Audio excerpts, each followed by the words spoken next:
Vocês.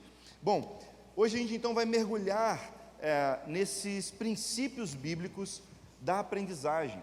Por que isso é tão importante? Porque todo mundo está aprendendo, o tempo todo. Todos nós estamos aprendendo, estamos absorvendo conhecimento, estamos olhando o mundo, vendo e estamos assimilando as coisas. E quanto mais a gente está vendo a tecnologia se desenvolver, a gente vê uma progressão nas eras em que nós estamos. Ou seja, a gente tinha a era da informação, que é a era onde começaram a surgir os computadores, a internet, e hoje a gente já parte para uma outra era, a era da inteligência artificial, né? E a gente pode chamar essa era da era do conhecimento, onde nós pegamos a informação, trabalhamos a informação, processamos e começamos a transformá-la em algo útil e aplicável para a nossa vida.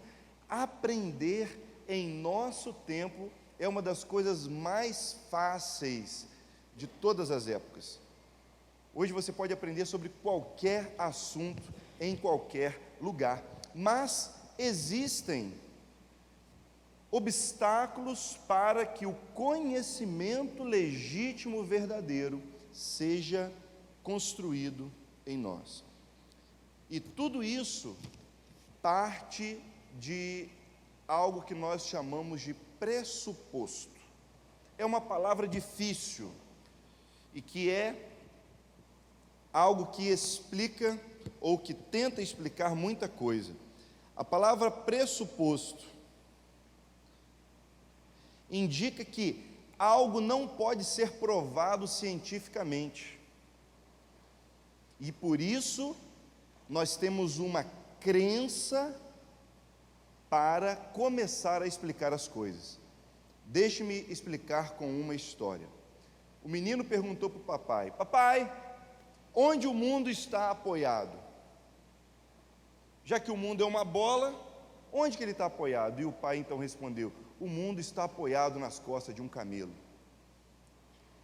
Então o menino se deu por satisfeito com aquela resposta, mas logo ele voltou e perguntou: papai, o mundo está apoiado nas costas de um camelo, mas o camelo está apoiado aonde? E o pai respondeu: o camelo está apoiado nas costas de um elefante. Não demorou muito tempo para aquele menino voltar e falar assim: papai, e o elefante está apoiado aonde? Então o pai respondeu: meu filho, está apoiado numa tartaruga. E o menino: e a tartaruga está onde, meu filho? Aí é tartaruga em cima de tartaruga até lá embaixo. Até lá embaixo. Qual é a causa? Qual é a origem? Qual é a explicação para o que sustenta? Quando não tem uma resposta, quando a gente não consegue ter uma justificativa científica, a gente precisa do que chamamos de o quê? Vamos repetir aqui, o que é isso? Pressuposto. Tudo o que nós temos hoje na área da ciência, na área de todos os saberes humanos, se baseiam em um pressuposto, que significa uma crença. Existe uma crença base, nós precisamos começar com isso hoje aqui. Vocês entenderam isso aqui? Tranquilo? Tudo é uma crença, ou seja, os cientistas precisam de algum tipo de fé para começar suas pesquisas, começar toda a sua investigação na ciência, em qual área for. Entenderam aí? Ok? Isso significa a palavra pressuposto. E por que a gente precisa saber dessa palavra? Porque há várias formas de tentar explicar o que é ou quem é o ser humano. Quem é o ser humano? Quem é o homem? E aqui é o sentido de humanidade. Quem é esse ser que, por mais que seja semelhante a outros seres em algumas coisas, ele é único? O ser humano é um ser único. Como que a gente explica o que é o ser humano? Todos que têm uma resposta precisam partir de algo que é chamado de um quê?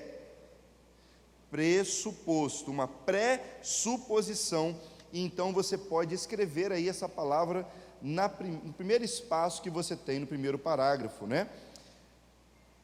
Isso é necessário porque todo conhecimento depende de um pressuposto sobre a natureza das coisas. Ou seja, tudo está baseado numa crença, inclusive as respostas que nós temos para o ser humano. Ah, mas o ser humano veio do macaco. E o macaco veio de onde? E o de onde veio de onde? O da onde veio de onde? Então vai ter sempre algo para trás, para tentar explicar a origem. E no fim das contas, eles vão precisar admitir, nós não sabemos. Isso aqui é uma crença. Eles partem de algo que eles não conseguem explicar, o que é um pressuposto. Vamos ver algumas dessas formas de explicar o ser humano, para que a gente entenda o que significa aprender. Uma das explicações para quem é ou o que é o ser humano, ele vem de uma forma de religião muito antiga, que inclusive está na Bíblia. E vocês têm nessa tabela aí, essa primeira linha, que fala sobre os o quê? Gnósticos.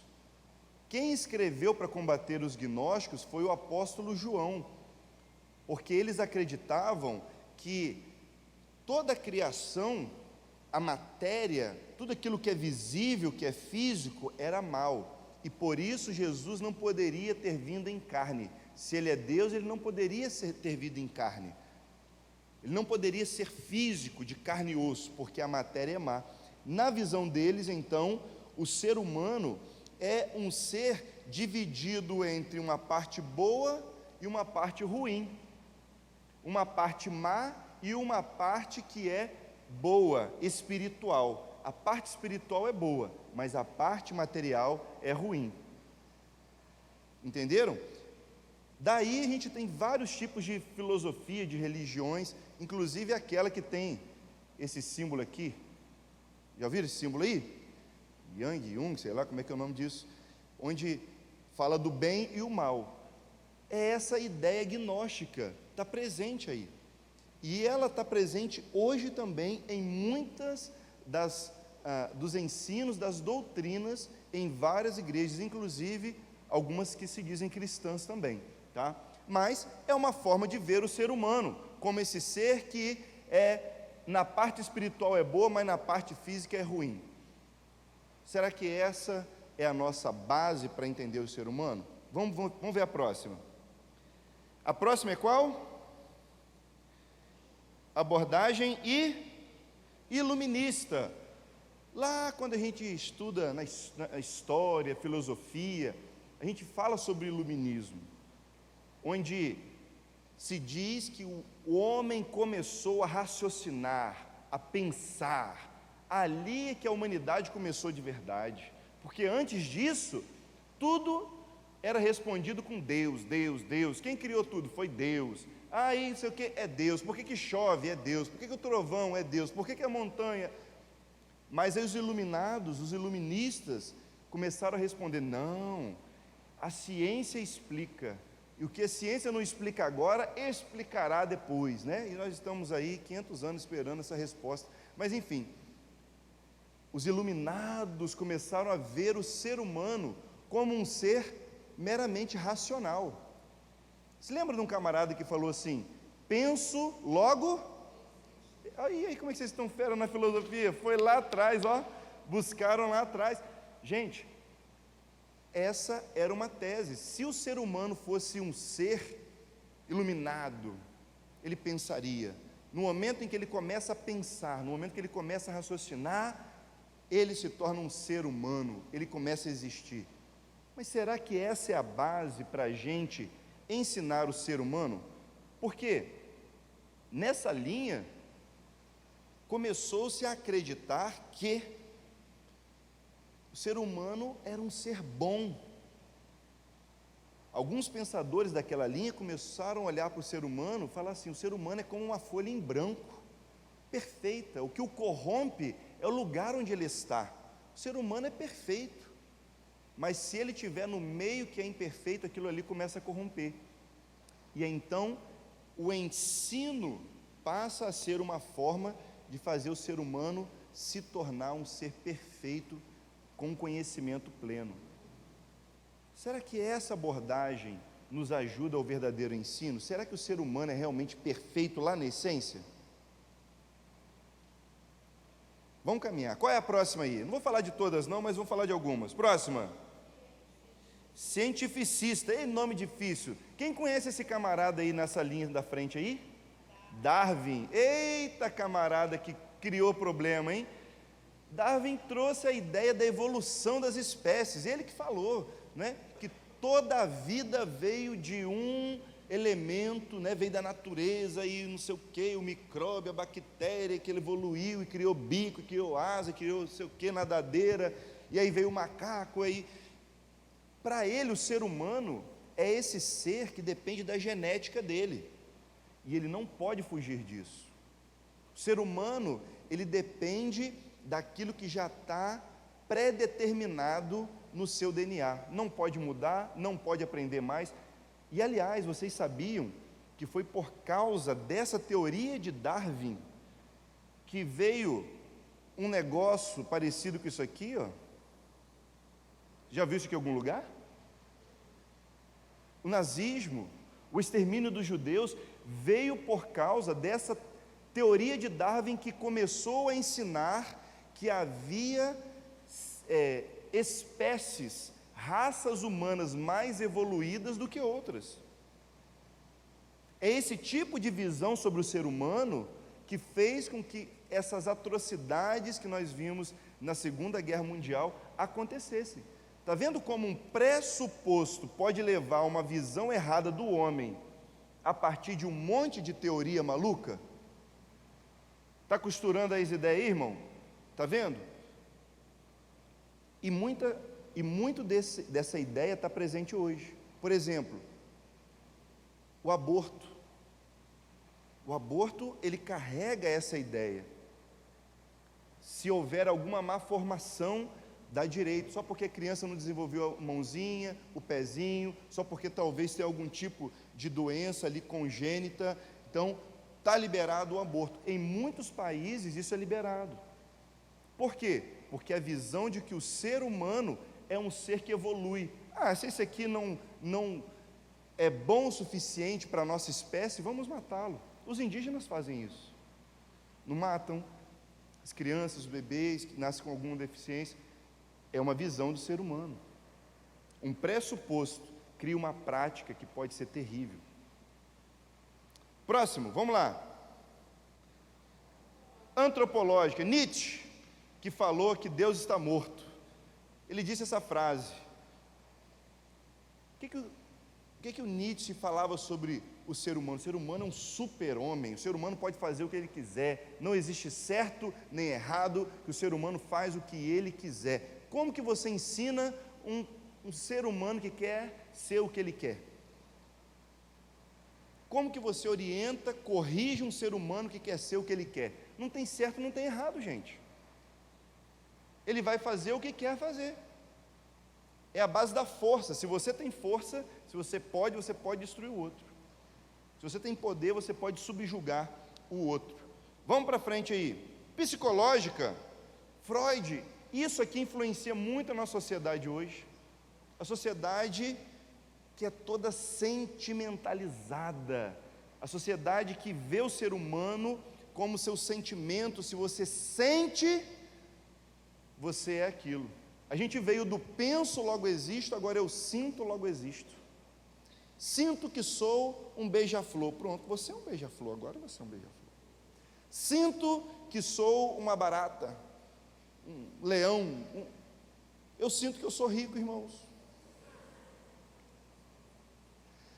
O sentir, o instinto se transformou na referência para o que é o ser humano. Na verdade, o ser humano não é nada, ele é o que ele sente. Se ele se sentiu homem naquele dia, ele é homem. Se sentiu mulher, é mulher. Se sentiu um pressuposto, traz uma base que produz um comportamento que pode ser totalmente errôneo. Vocês estão entendendo aí? Olha onde a gente foi se meter. Olha o tamanho do nosso problema. Próximo fala sobre o quê? Abordagem econômica. Carlinho Marcos. Conhece esse Carlinho Marcos aí? Karl Marx. Jesus, esse camarada fez uma miséria. E muitos de nós estamos influenciados pela visão dele e não sabemos. A gente fala tanto dessa briga de esquerda e direita, eu vou falar, irmãos, está todos dois influenciados pela visão do Karl Marx. É que a gente não sabe, não percebe. Porque tudo virou um aspecto econômico. Enquanto uns falam assim, não, tem que ter justiça econômica, justiça social, e tirar dos ricos para dar para os pobres e tudo mais. O outro fala, não, que cada um tem que dar conta de si, individualista. Mas a visão é meramente econômica, como se o ser humano fosse esse animal econômico, que se interessa somente por dinheiro, e o dinheiro é o que move a vontade do homem. É o dinheiro que move a vontade do homem, irmãos? Olha, eu vou dizer para vocês, se fosse o dinheiro, a gente não era crente, porque tem que pagar o dízimo, por exemplo. Não é verdade? Nem tudo é dinheiro. Muitas das nossas decisões não são tomadas por dinheiro, e não são só crentes que fazem isso. Muita gente faz porque prefere, tem uma preferência, abre mão do dinheiro, abre mão às vezes de algum conforto. Essa visão de que o ser humano é um ser que se move apenas por ativos financeiros, pela perspectiva do dinheiro, também é errada. E a gente vê o problema que isso está causando até hoje no mundo. Vários países que implantam essa visão, inclusive o nosso, tem um risco terrível por conta dessa influência desse camarada. Mas a última é sempre aquela que a gente precisa refletir com mais profundidade. O ser humano, ele tem uma abordagem aí, qual que é? Abordagem teológica. O que a Bíblia fala sobre o homem? Lembre-se, alguém vai falar para você, está vendo? Lá vem com esse papo de crente. A gente estava indo tão bem na ciência antropológica, a gente estava indo tão bem na sociologia, a gente estava indo tão bem, indo lá na filosofia, agora lá vem o papo de crente. Mas você chega para a pessoa e pergunta assim, meu amigo, de onde vêm os seus pressupostos? Ele vai precisar de alguma crença para basear tudo aquilo que vai desenvolver. Fé por fé, eu prefiro ficar com a fé da palavra de Deus. Fé por fé, eu fico com a fé em Jesus Cristo, pelo menos Ele ressuscitou. E o que nós vemos na Bíblia sobre o homem? O que é o ser humano? Vai na última coluna aí que você vai ver. O que é o ser humano? É um ser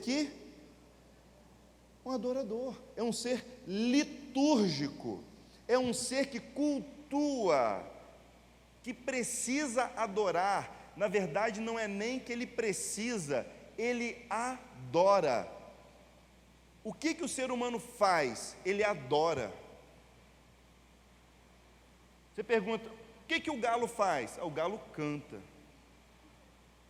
né? O que a vaca faz? A vaca muge, dá leite, não é isso? E o homem faz o quê? O homem adora. O que o homem produz? Adoração. Ponto. O homem é um ser que adora. Veja, segundo a Bíblia, o ser humano tem uma forma particular de organizar a vida a partir do que considera mais valioso e importante. Ou seja, o ser humano, esse ser criado à imagem e semelhança de Deus, ele organiza a vida dele, ele coloca as suas prioridades. O que é mais importante para ele? Ele faz isso a partir de uma coisa, a partir daquilo que adora.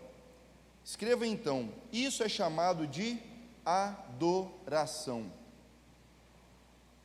Organizar o que é mais importante em primeiro e seguir essa sequência até o que é menos importante significa adoração. Adoração não é cantar, adoração não é tocar um instrumento, adoração não tem nada a ver com música diretamente, nada. Adoração significa organizar a nossa vida ao redor de algo que a gente considera mais valioso. E isso aqui é o que o ser humano faz, desde pequenininho. O primeiro ser que a criança adora é a mãe, ele não vive sem a mãe. A referência dele, o centro de vida dele, intuitivamente, é a mãe dele.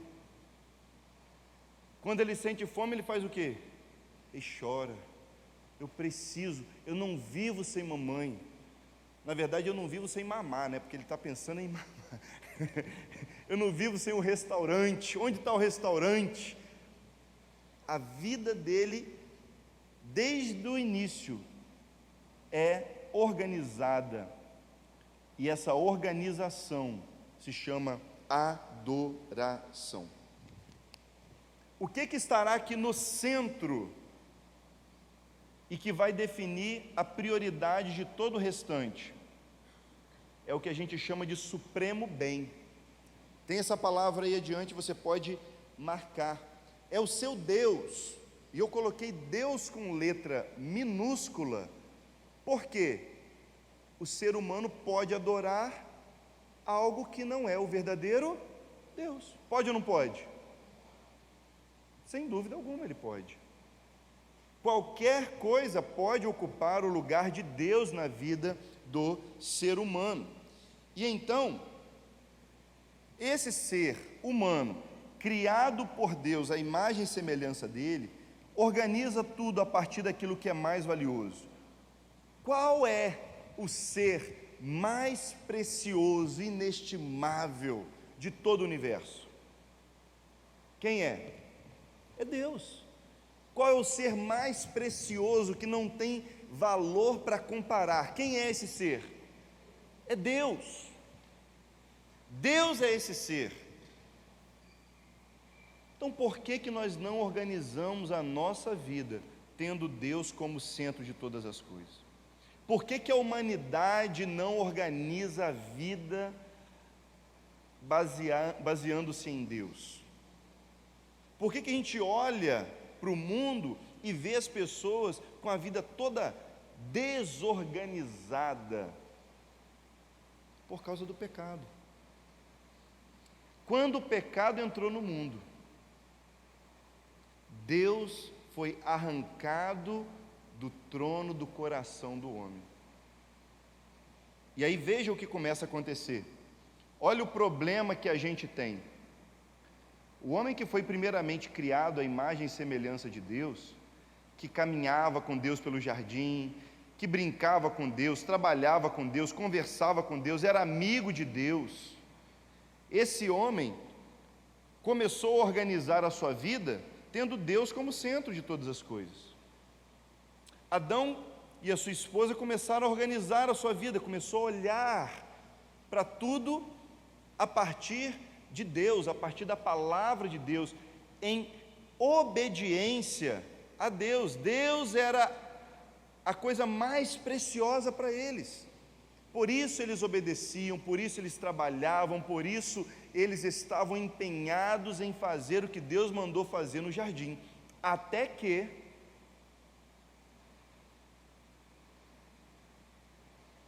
vem a conversa com a serpente.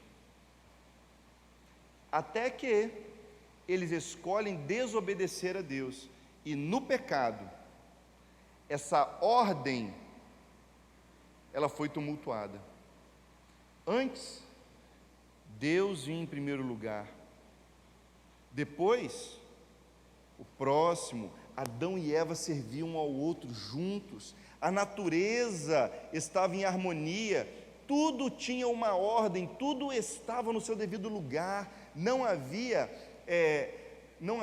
espinhos, a terra produzia naturalmente, produzia bem, não havia qualquer tipo de impedimento, sabe, havia uma ordem em toda a natureza, dentro do homem, o homem estava nu e não se envergonhava. A gente anda de roupa porque nós estamos desorganizados,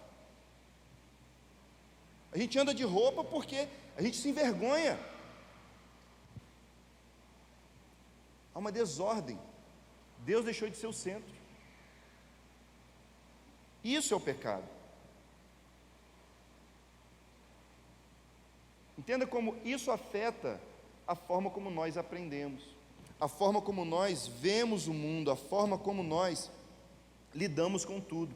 A partir do pecado, Deus deixou de ser o centro da vida do homem, e então qualquer coisa passou a ocupar esse lugar, e por causa disso, tudo ficou embolado. Irmão mata irmão, homem se vira contra a mulher, mulher contra o marido, a desonra, a desobediência, a mentira, a ganância, entra todo tipo de maldição. Por quê? Há uma desordem. Esse é o nosso pressuposto, essa é a nossa crença, que o ser humano funciona assim. Ok? Isso é adoração. Quando alguém te perguntar o que é adoração, você já sabe, adoração é o que o homem tem em si para organizar a sua vida. É você organizar aquilo que é mais importante para você. Isso vai definir a sua vida por completo. A partir daqui, a gente tem o que nós chamamos de o algoritmo da vida. O que é esse algoritmo da vida, queridos? Nada mais é do que a adoração em ação. É a adoração que vai organizando tudo dentro de nós. Então você escreve aí, ó, a adoração é a forma pela qual o ser humano harmoniza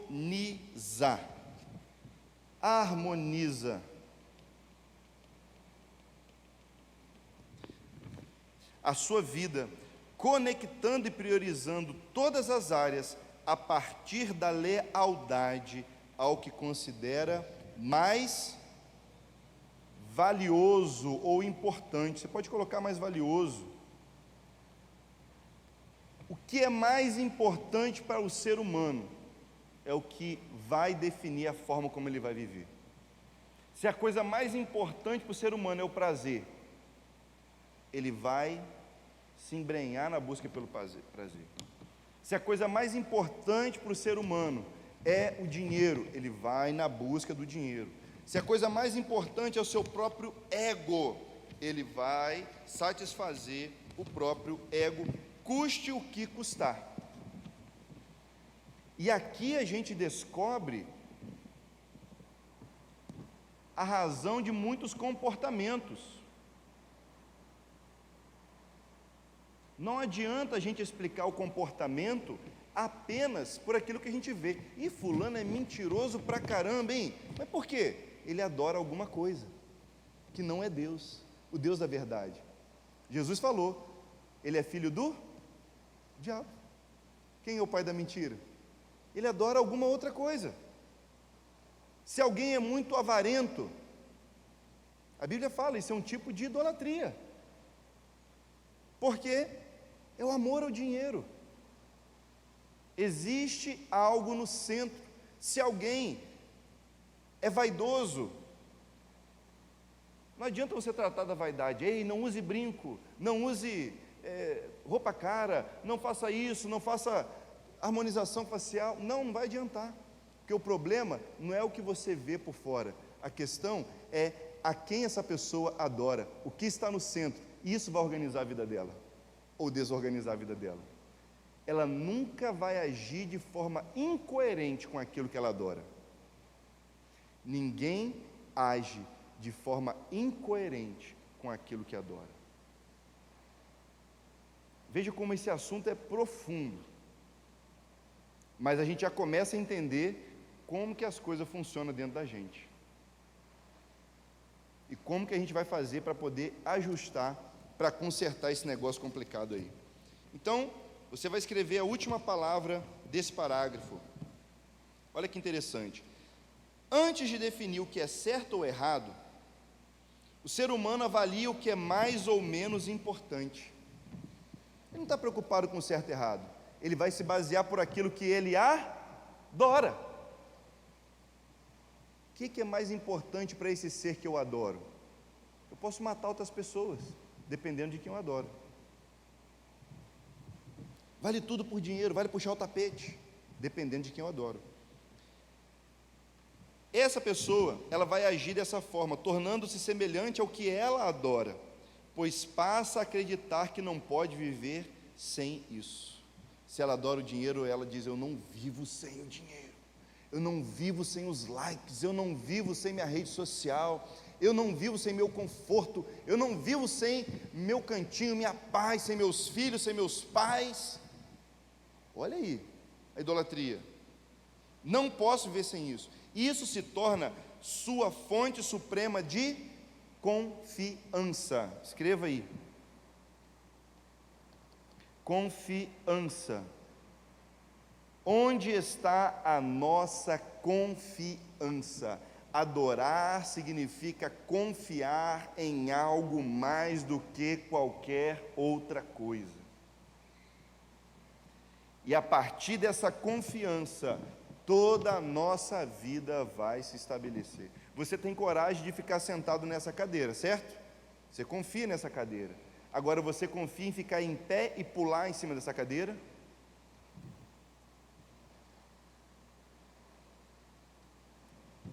Isso tem a ver com adoração. Tem a ver com o que é a base para a nossa vida. Onde que a gente tem o nosso apoio? Deu tudo errado, meu mundo caiu, eu vou para essa coisa. Se for o Deus verdadeiro, nós seremos inabaláveis. Mas muitas das vezes nas nossas vidas nós nos abalamos, porque provavelmente está um pé aqui, outro ali. Faz sentido? É assim que o ser humano organiza o seu interior. É assim que dentro de cada um de nós a vida é organizada, nossos princípios, nossos valores, o que é importante, o que não é, a partir daquilo que adoramos. É assim que nós explicamos o ser humano. Ok? Agora vamos juntar as peças. Mas primeiro, leia comigo aqui essa frase acima. Aprendizagem. Vamos juntos, vou contar 3 e a gente vai. 1, 2, 3.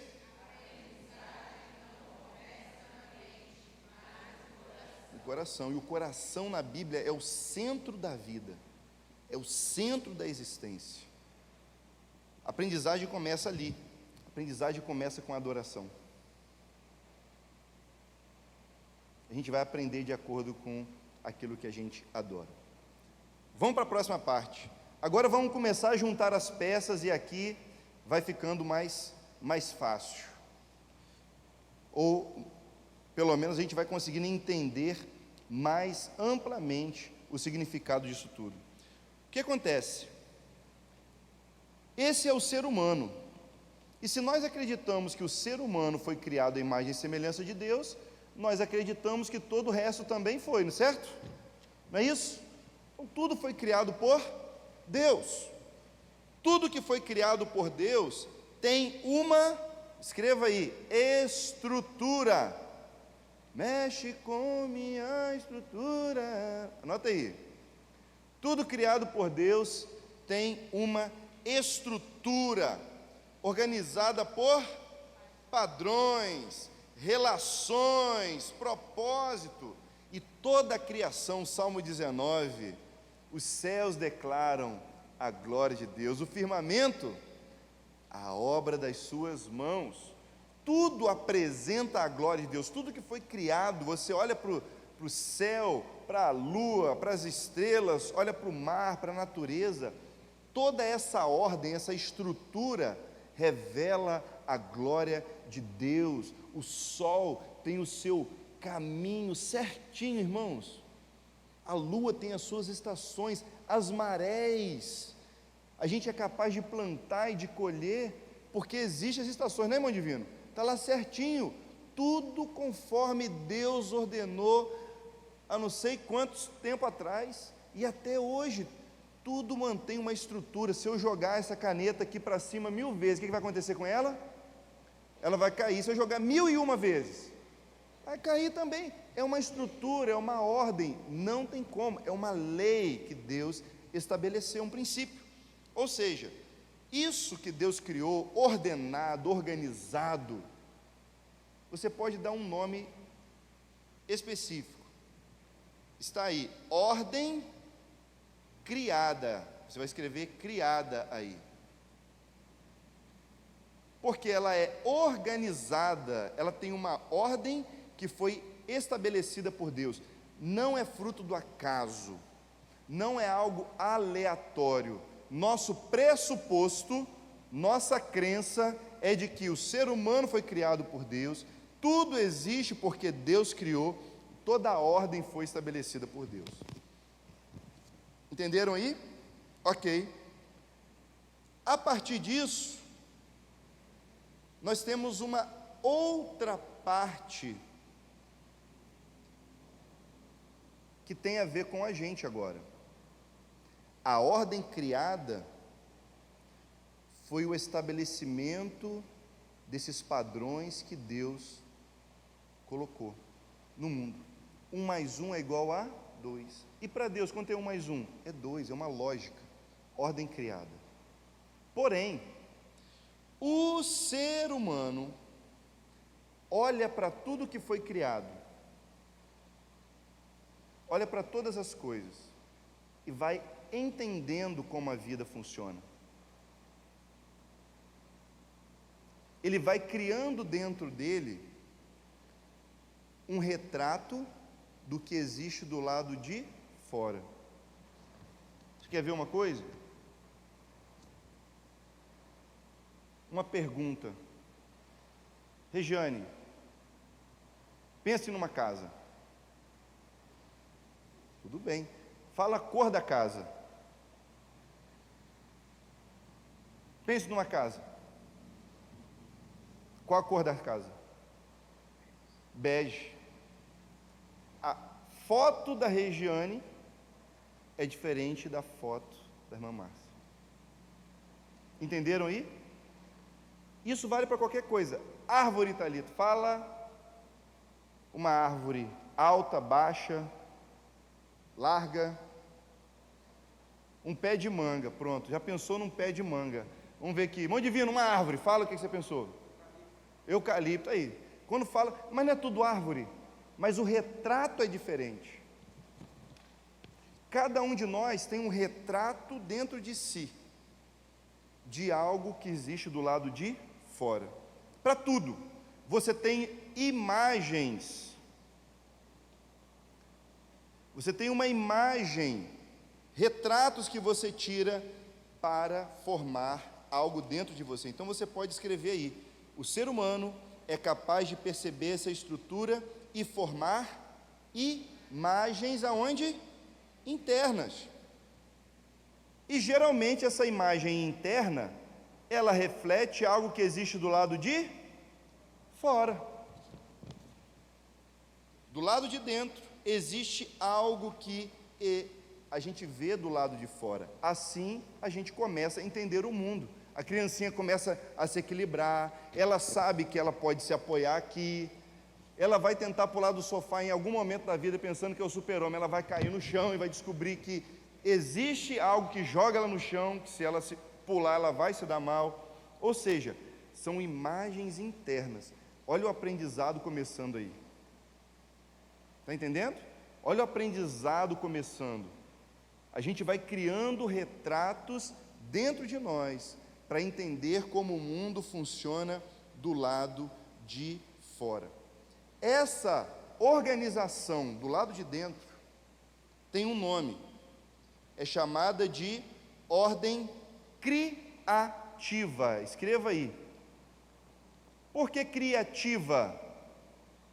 Porque ela é pessoal, é você que está criando. Um pensa no pé de manga, outro no eucalipto, outro vai pensar na bananeira, outro vai pensar no pé de cupu, e assim vai. Cada um vai ter uma referência interna. Se falar mãe, pronto, você vai lembrar a sua referência. Pai, vai lembrar a sua referência. Se eu falar a palavra dor, a referência vem. Traição, abandono, cada elemento da vida produz uma imagem dentro de nós. E são essas imagens que nós usamos para entender o mundo. Olha só como a coisa vai ficando complicada. Como que a gente organiza essas coisas dentro da gente, hein, pessoal? A gente vai tirando foto aqui, foto ali, foto acolá. Como que a gente organiza? O que que vai organizar essas fotos, essas imagens dentro da gente? O que que a gente já aprendeu aí? O que que organiza a nossa vida? Adorar.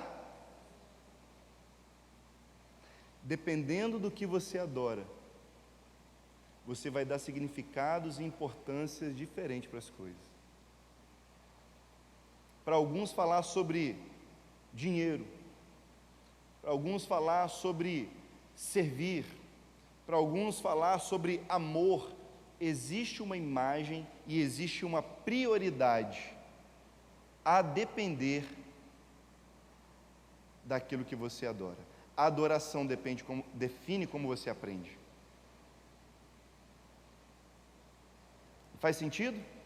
O que você adora define a maneira como você aprende, como você organiza o seu conhecimento. Significa então que os ateus são burros? Não, pelo contrário, eles são muito inteligentes. Só que eles organizam o conhecimento deles, baseado em outro pressuposto.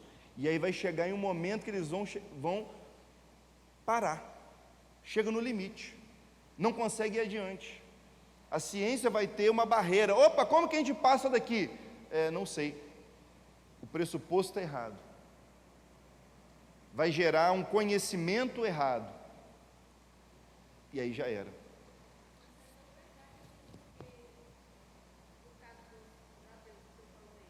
Sim.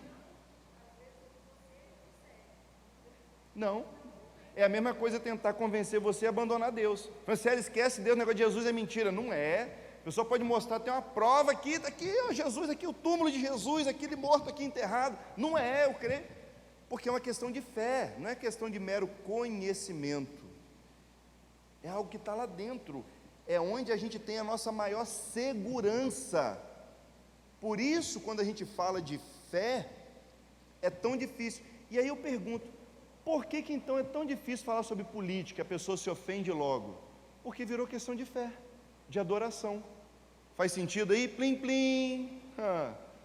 Por que não pode falar sobre time? Aquele time lá é fedorento. Não é nada, só briga. Por quê? É questão de adoração. Por que não pode falar mal de você? Porque é questão de adoração. Você se adora. Plim, plim. As fichas caindo. Nós aprendemos, nós organizamos a nossa vida, nós nos estruturamos a partir do que nós adoramos. Adorar a coisa errada nos levará a organizar a nossa vida de maneira errada. Então, vamos avançar aqui.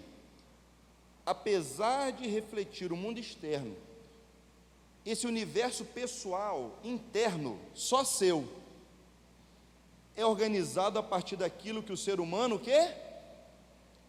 adora, aquilo que ele prioriza, aquilo que ele confia, aquilo que ele mais dá valor. Isso é o que vai ter peso na vida dessa pessoa. Isso vai ser aquilo que tem maior glória. A palavra glória significa peso, sabia? Glória é peso.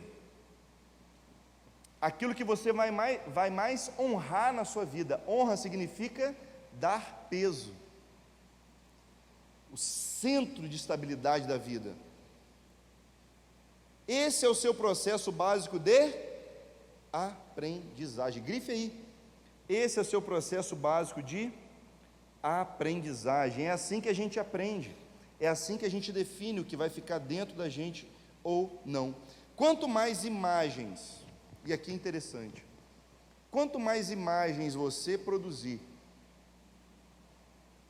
quanto mais coisas você ver, você descobrir, por exemplo, você viu o pôr do sol, você viu a neve caindo. Eu nunca vi neve, gente, meu sonho, o máximo que eu vi foi no congelador, assim, esfregar assim, ó, neve. Eu vi nevando lá no congelador de casa, né? Você vê a praia, vê o mar. A gente viajou esses dias, vê o mar, queridos, é uma imensidão, uma coisa linda.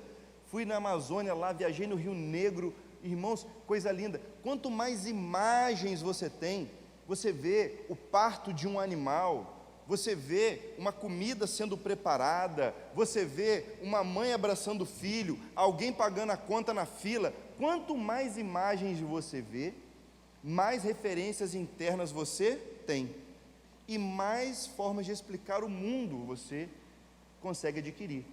A gente chama isso de ampliar horizonte de consciência. Palavra complexa para dizer que você consegue entender mais da vida. Mais da vida. Por isso que é importante você ler, por isso que é importante você pegar um livro de mapa, sabe, aqueles atlas. Você pega aqueles mapas e vê os mapas, pega ali, dá zoom no mapa, olha ali pertinho como é que funciona os caminhos, os países, os oceanos. Você olha para a natureza. Quanto mais você vê da vida, quanto mais você perceber o que está acontecendo ao seu redor, mais imagens você tem dentro. E preste atenção, quanto mais imagens você tiver dentro, olha só que interessante, quanto mais imagem você tiver dentro, maior a sua capacidade de imaginar.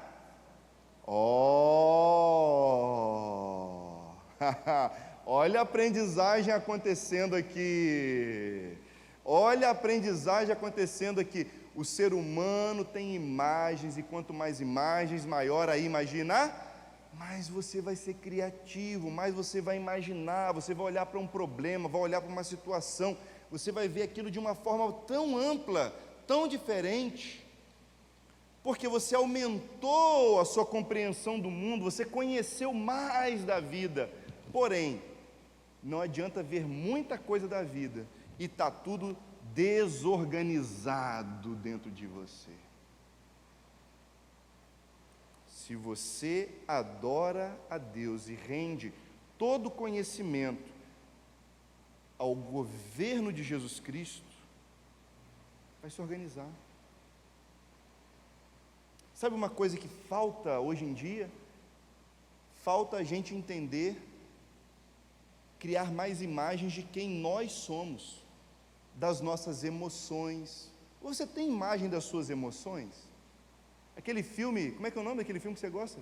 Divertidamente. Aquele filme é muito bacana, é só você ver aquele filme divertidamente e você criar a imagem de você zangado, o que, sei lá, ansioso, sei lá, medo, não sei. A gente precisa de imagens das nossas emoções para a gente identificar o que a gente está sentindo, para a gente saber que está depressivo, para a gente saber que está irado, para a gente saber que está muito animado, para a gente saber que está triste, ou para saber que está cansado, sabe? Quanto mais imagens, mais você entende. Você não precisa passar por faculdade, é bom passar. Não precisa ser um mestrado, um doutorado, mas eu digo a você, uma pessoa que é capaz de parar e pensar na vida, de ver um pôr do sol, caladinho, caladinho, caladinho, só vendo a mudança de cor, observando os pássaros voando, a imagem na sua cabeça, eu estou vendo a sua imagem na sua cabeça, eu estou vendo, depois o céu escurecendo, pouquinho em pouquinho, isso é sabedoria, coisa mais linda. Quantas imagens você vai produzir dentro de você, quanta beleza, quanta ordem. a ordem do lado de fora, quando você percebe, você reproduz do lado de dentro, sabendo que tudo isso foi criado por Deus, você se torna mais sábio, você aprende da vida. Faz sentido, gente? Faz sentido? É assim que funciona a aprendizagem. Quanto mais imagens você for capaz de produzir, maior capacidade de imaginação. Em outras palavras, o que está escrito aí? Inteligir. O que é inteligir? É você criar isso dentro de você, interiorizar. Inteligir significa interiorizar. Grifa aí, escreve um novo significado para essa palavra, talvez você não conhecia, agora você está sabendo, certo?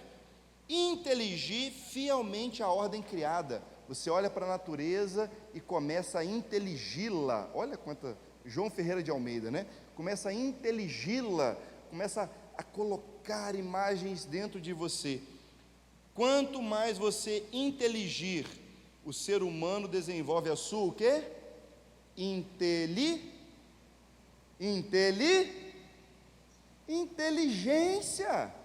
Quem é o inteligente? É o que mais intelege a vida, é o que consegue conectar os pontos, consegue conectar, ver as imagens e saber, isso está ligado nisso, isso tem a ver com isso tem a ver com aquilo. Isso dá criatividade para você, isso faz com que você se torne cada vez mais apto para entender, reagir, lidar com a vida. Talvez você passe por algum problema e você tenha a imagem daquele problema dentro de você. Se você tiver com tudo organizado dentro de você, tendo Deus como centro, por exemplo, foi uma ofensa, alguém te ofendeu, vem aquela imagem da ofensa, mas você organizou aquilo porque Deus é o seu Deus. Então a imagem da ofensa, quando você vê ela acontecendo de novo, aquilo não dói mais. Você vê a pessoa que te feriu, não dói. Por quê? Está organizado aqui dentro, está em outro lugar, está em outro nível de prioridade. A gente pode reorganizar a nossa vida, e é exatamente isso que é a aprendizagem. Organizar essas imagens internas, a ordem criativa, a partir da ordem criada e especialmente a partir da palavra de Deus. Então, quando você pensa sobre aprendizagem, você veio para cá e não sabia nem o que pensar, pois agora vocês vão pensar por mais 10 anos, porque é o tempo que eu levei para desenvolver tudo isso daqui que eu estou falando em pouco tempo. É isso. Vamos então para a tríade do saber, para a gente concluir em tempo. A propósito, vamos ler essa frase aqui antes. 1, 2, 3,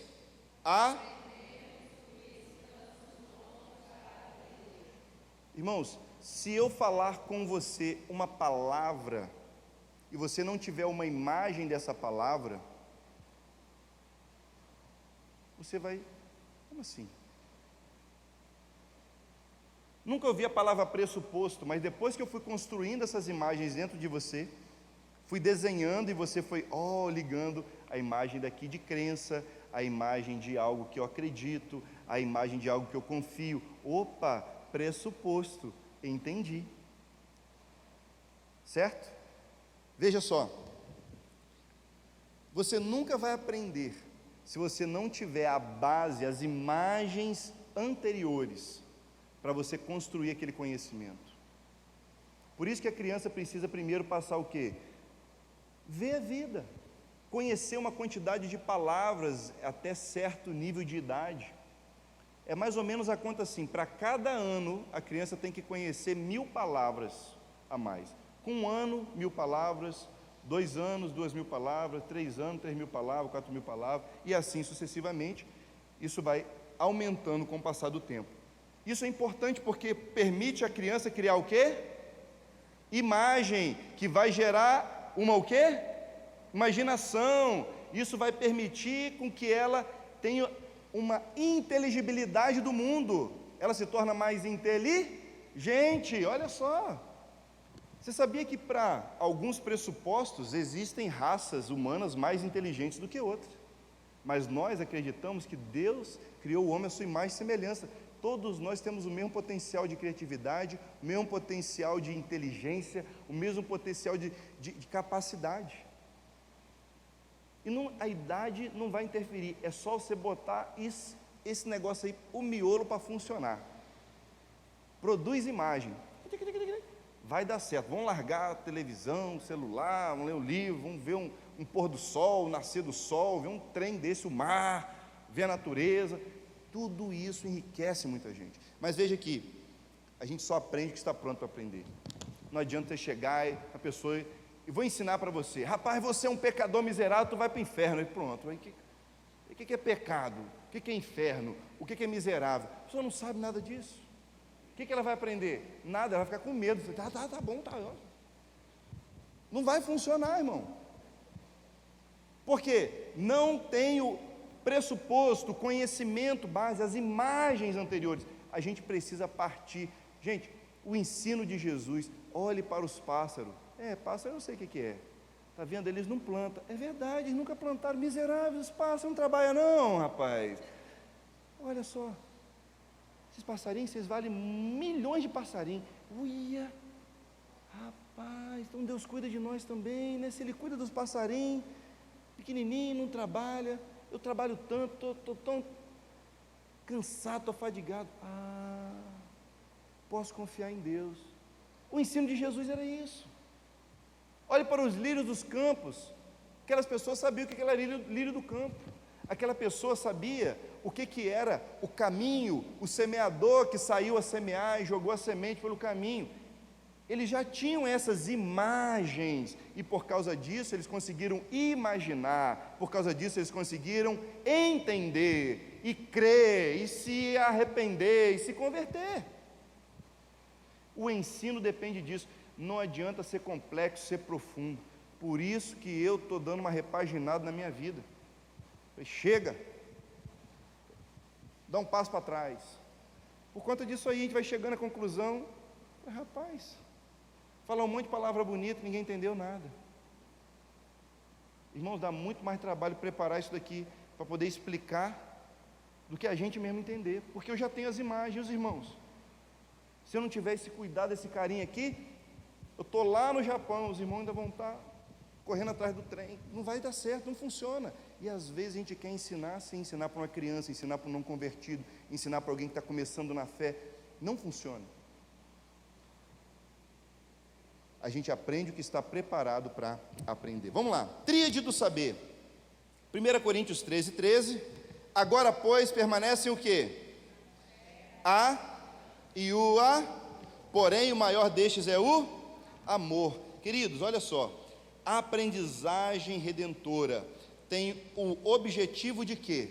De reordenar ou reorganizar. Eu vou usar reordenar. Se você quiser organizar, reorganizar, tanto faz.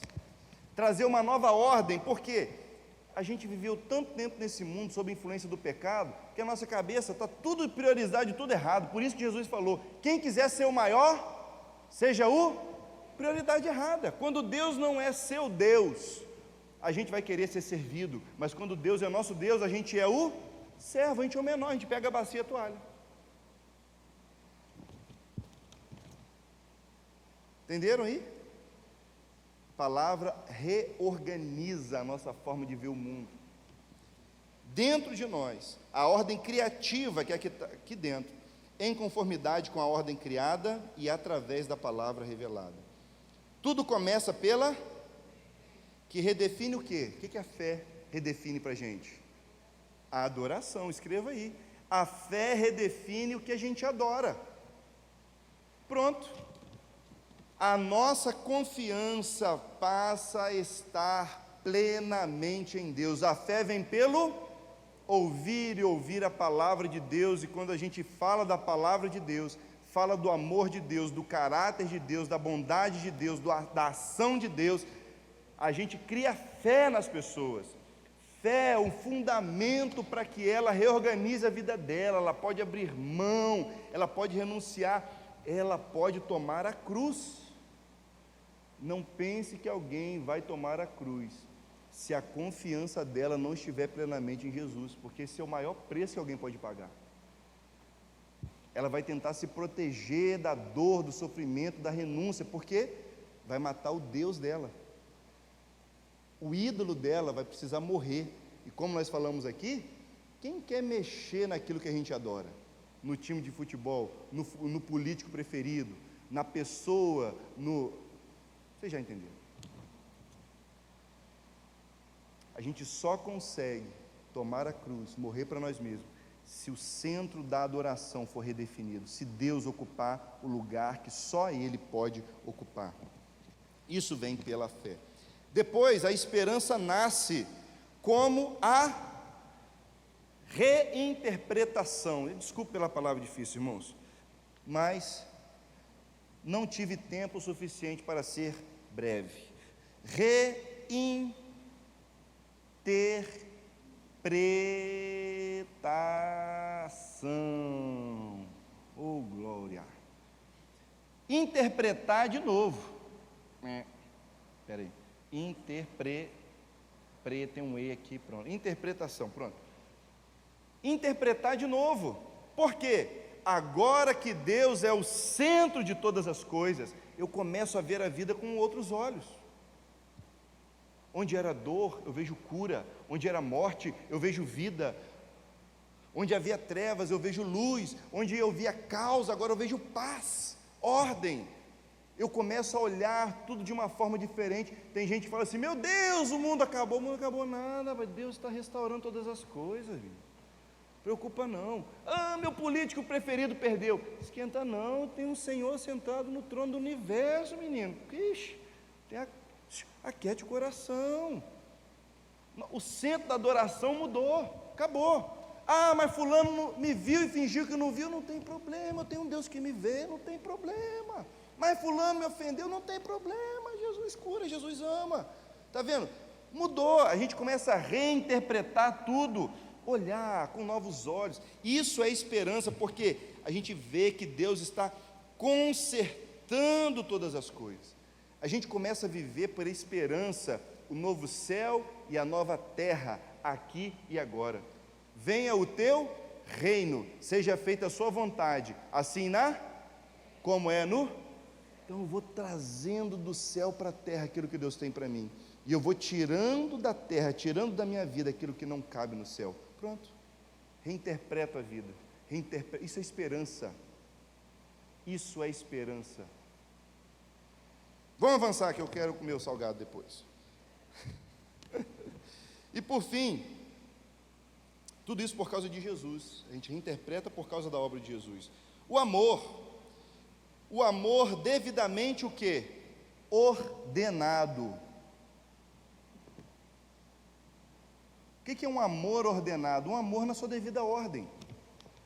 Amar a Deus acima de todas as, e o próximo como assim mesmo, um amor ordenado.